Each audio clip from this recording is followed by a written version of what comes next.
ഫെബ്രുവരി എന്ന മാസം വന്നാൽ എല്ലാവരും സ്നേഹത്തെക്കുറിച്ച് സംസാരിക്കും, വാഗ്ദാനങ്ങളെക്കുറിച്ച് സംസാരിക്കും, ബന്ധങ്ങളെക്കുറിച്ച് സംസാരിക്കും.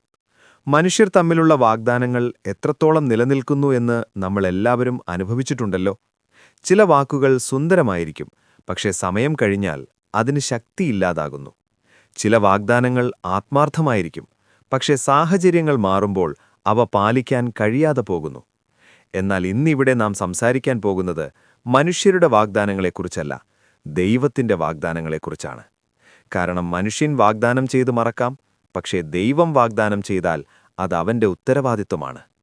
ഹെബ്രായർ 10:23 പറയുന്നു, വാഗ്ദാനം ചെയ്തവൻ വിശ്വസ്തനാകയാൽ നമ്മുടെ പ്രത്യാശയുടെ സമ്മതം ഇളകാതെ പിടിച്ചുകൊള്ളാം. ബൈബിളിന്റെ ആദ്യ പുസ്തകത്തിൽ നിന്നും അവസാന പുസ്തകത്തിലേക്ക് വരുമ്പോൾ ഒരു സത്യം തെളിഞ്ഞു കാണാം. ദൈവം വാഗ്ദാനം ചെയ്യുന്ന ദൈവമാണ്. അവൻ അബ്രഹാമിനോട് വാഗ്ദാനം ചെയ്തു. വർഷങ്ങൾ കഴിഞ്ഞിട്ടും ആ വാക്ക് അവൻ മറന്നില്ല. ഇസ്രായേൽ മക്കൾ അടിമത്തത്തിൽ കിടന്നപ്പോൾ ദൈവം വാഗ്ദാനം ചെയ്തു. ചുവന്ന കടൽ പോലും വഴിമാറി. ദാവീദിനോട് അവൻ വാഗ്ദാനം ചെയ്തു. നൂറ്റാണ്ടുകൾ കഴിഞ്ഞിട്ടും യേശു ദാവീദിന്റെ വംശത്തിൽ നിന്ന് വന്നു. സംഖ്യകൾ 23:19 പറയുന്നു, ദൈവം മനുഷ്യനല്ല, അവൻ കള്ളം പറയുന്നില്ല. ദൈവമൊരു വാക്ക് പറഞ്ഞാൽ അത് വെറും ആശ്വാസവാക്കല്ല, അത് നിശ്ചയിച്ച ഒരു ഭാവിയാണ്. പലപ്പോഴും നമ്മൾ പറയുന്നു, ദൈവമേ, നീ വാഗ്ദാനം ചെയ്തല്ലോ, പക്ഷേ എന്താണിത്ര വൈകുന്നത്? ഇവിടെയാണ് പല വിശ്വാസികളും തളരുന്നത്. എന്നാൽ നമ്മൾ മനസ്സിലാക്കേണ്ട ഒരു സത്യം ഇതാണ്: വൈകിപ്പ് പരാജയമല്ല. ദൈവത്തിന്റെ ഘടികാരം നമ്മുടെ ഘടികാരമല്ല. അബ്രഹാമിന് 75-ാം വയസ്സിൽ വാഗ്ദാനം ലഭിച്ചു, പക്ഷേ 100-ാം വയസ്സിലാണ് നിറവേറിയത്. യോസേപ്പിന് സ്വപ്നം ലഭിച്ചു, പക്ഷേ കുഴിയിലൂടെയും തടവറയിലൂടെയും കടന്ന ശേഷമാണ് സിംഹാസനം കണ്ടത്. ഹബക്കൂക്ക് 2:3 പറയുന്നു, ദർശനം താമസിച്ചാലും അതിനെ കാത്തിരിക്ക. ഫെബ്രുവരി നമ്മെ ഓർമ്മിപ്പിക്കുന്നതുപോലെ ശീതകാലം നീങ്ങുന്നു, വസന്തകാലം വരുന്നു. അതുപോലെ നിന്റെ ജീവിതത്തിലെ വാഗ്ദാനത്തിനും ഒരു കാലമുണ്ട്.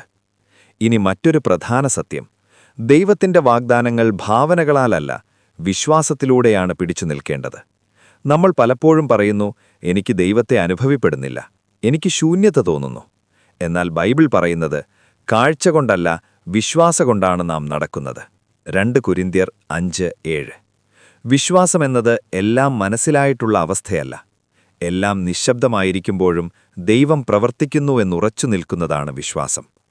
ദൈവം മൗനമായിരിക്കാം, പക്ഷേ അവൻ അന്യനല്ല. മൗനമെന്നത് അവഗണനയല്ല. ഇവിടെ ഞാൻ ഈ പ്രസംഗം അവസാനിപ്പിക്കാൻ പോകുന്നത് ഏറ്റവും വലിയ വാഗ്ദാനത്തോടെയാണ്. നമ്മൾ പലപ്പോഴും ചോദിക്കുന്നു, കർത്താവേ, നീ എന്തു നൽകും? എന്നാൽ ദൈവം പറയുന്നു, ഞാൻ നിന്നോട് കൂടെ ഉണ്ടാകും.